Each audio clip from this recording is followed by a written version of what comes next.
Hello दोस्तों, कैसे हो आप सब। आज की वीडियो में हम बात करने जा रहे हैं आईसीएससीआर के बारे में। तो अपनी प्रीवियस वीडियो में हमने आपसे बात किया है यूडीएचआर के बारे में। होप यूडीएचआर आप जानते हैं, universal declaration of human right, जो कि अडॉप्ट किया गया था 10 दिसंबर 1948 में। और यहाँ मैं यूडीएचआर को इसीलिए मेंशन कर रही हूँ क्योंकि UDHR is equal to ICCPR and ICESCR।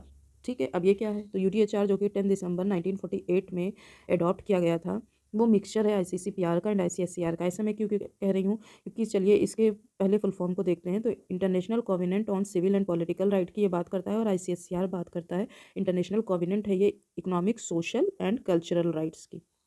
ठीक है, ये सिविल पॉलिटिकल की बात करता है।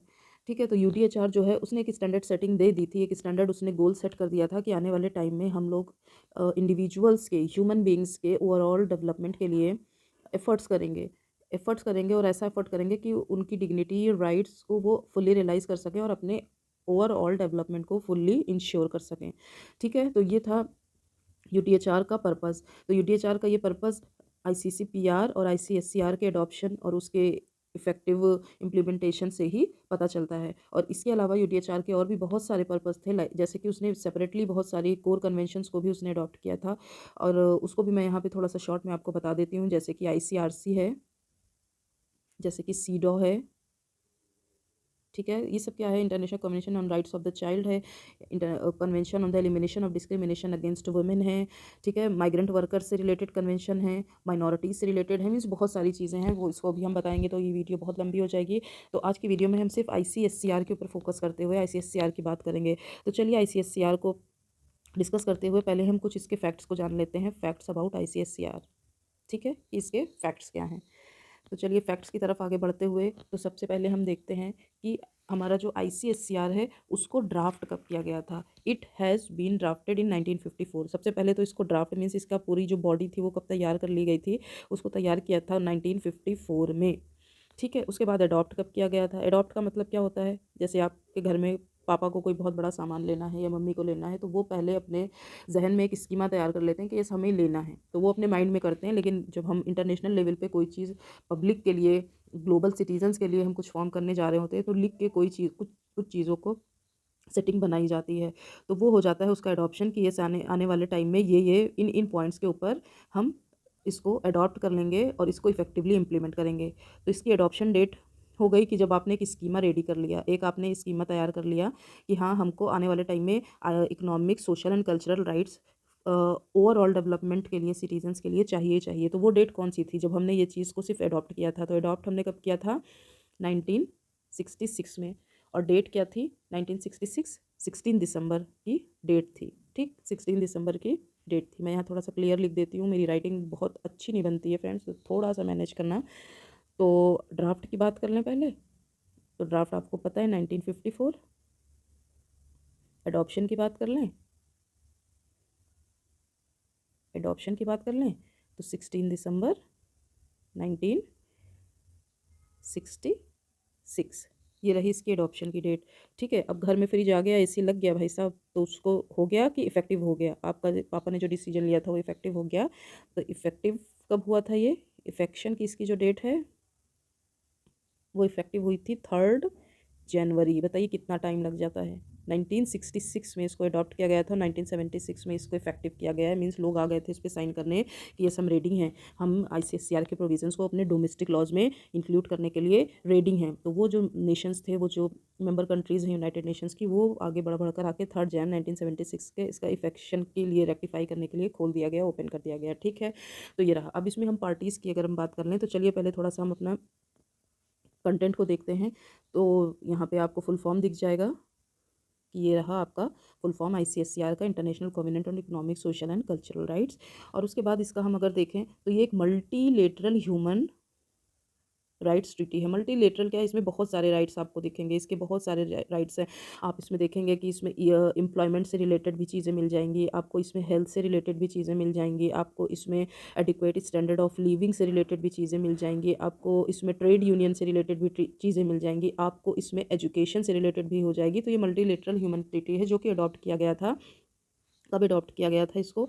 इट वॉज अडॉप्टेड 16 दिसंबर 1966, जैसे कि अभी मैंने आपको फैक्ट्स में ऑलरेडी बता दिया गया है। और ये इन्फोर्स कब हुई, यानी कि इफेक्टिव कब हुई? वो 3 जनवरी 1976 में।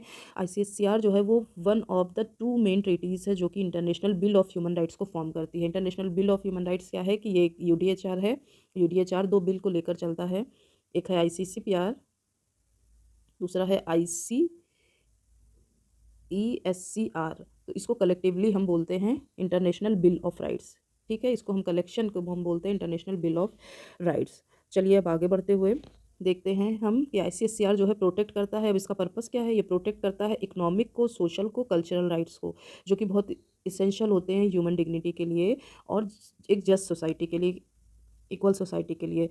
तो अगर हम आज की डेट की बात करें तो इसको 170 कंट्रीज़ ने रेटिफाई कर लिया है, making it widely accepted international law. और ये वन ऑफ द ट्रीटी बन गई है जिसको वाइडली एक्सेप्ट कर लिया है इंटरनेशनल लॉ में मेंबर नेशंस ने। यूनाइटेड नेशंस के जितने मेंबर नेशंस हैं उन्होंने इस ट्रीटी को साइन करते हुए इसको एक अच्छी ट्रीटी, इफेक्टिव इम्प्लीमेंटेशन करने के लिए, या मोस्टली रेक्टिफाइड ट्रीटी में से एक बना दिया है। ठीक है, अब चलिए आगे बढ़ते हैं। आगे बढ़ते हुए हम क्या देखते हैं? की राइट्स प्रोटेक्टेड बाय द आईसीएससीआर। अब इसमें हम देख लेते हैं कि इसमें की राइट्स कौन कौन से हैं।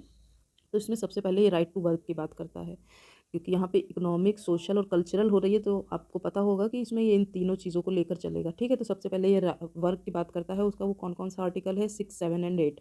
तो इसमें देखिए क्या है? Every individual has the right to freely choose employment, states must ensure. तो स्टेट को इंश्योर करना है, हम मस्ट लगा हुआ है, उनको करना ही करना है। क्या है? Fair wages, safe working conditions and equal pay for equal work.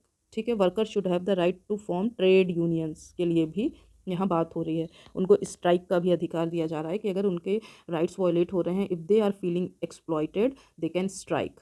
ठीक है, अब चलिए नेक्स्ट की तरफ हम आगे बढ़ते हैं। अब इसका नेक्स्ट राइट क्या कह रहा है?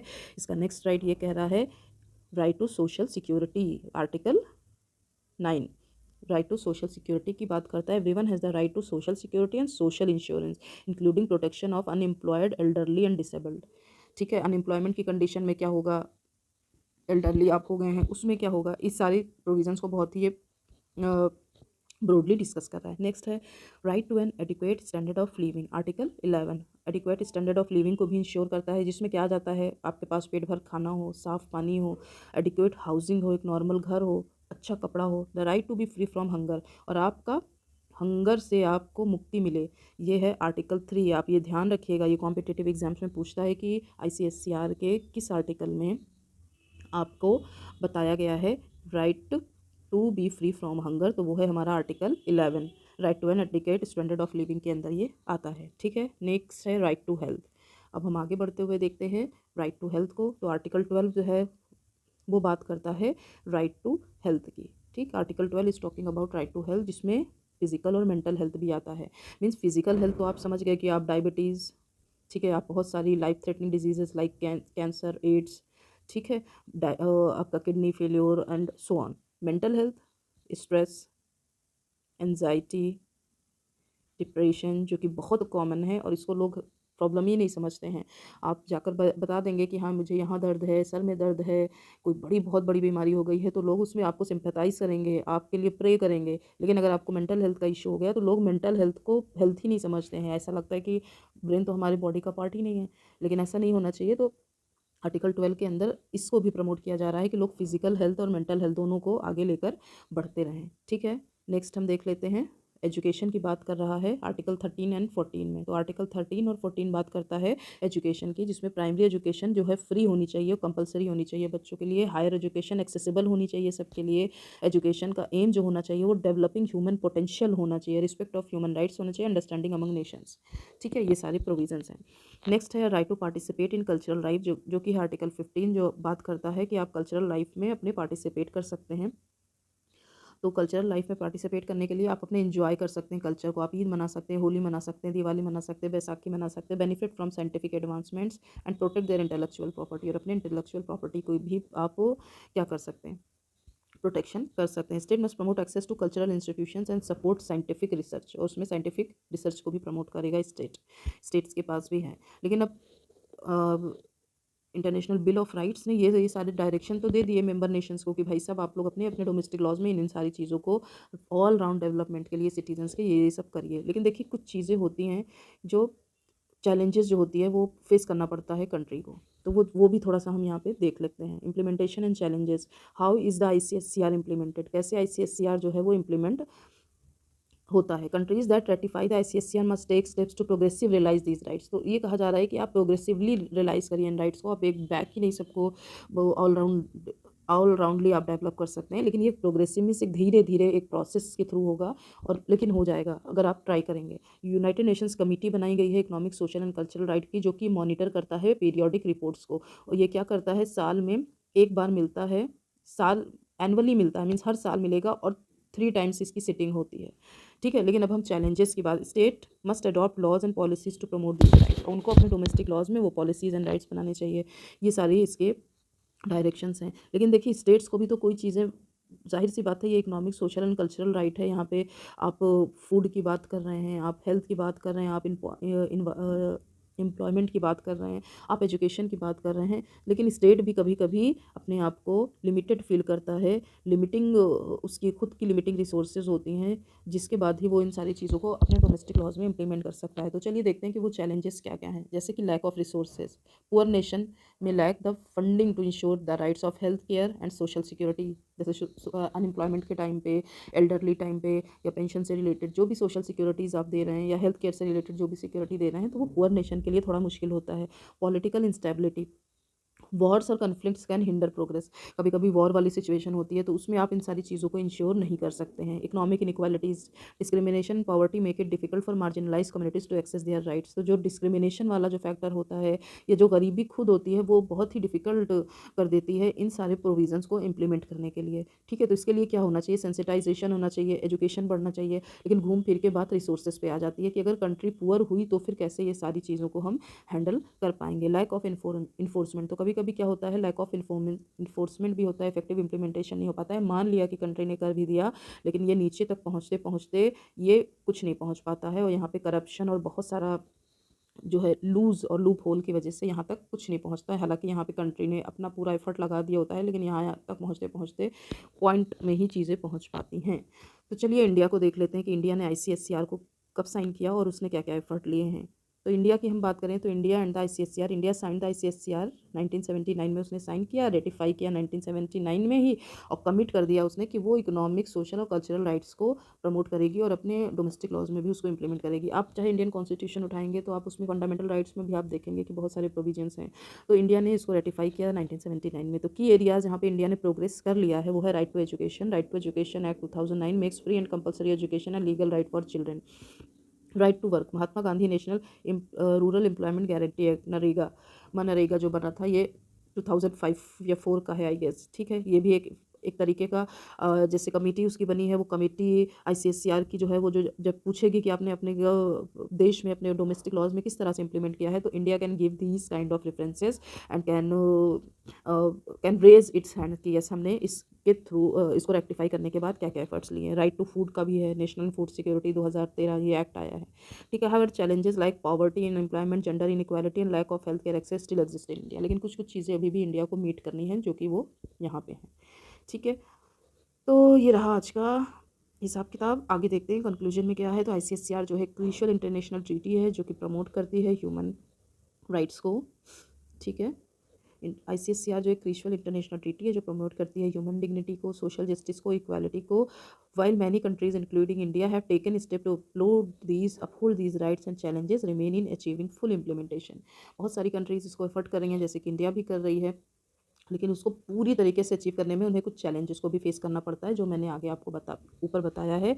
जो रोल ऑफ गवर्नमेंट होता है, सिविल सोसाइटी होता है, इंटरनेशनल ऑर्गेनाइजेशन होता है, वो बहुत एसेंशियल होता है इन सारी चीज़ों को इंश्योर करने के लिए। Economic, social, cultural right are respected and fulfilled world wide.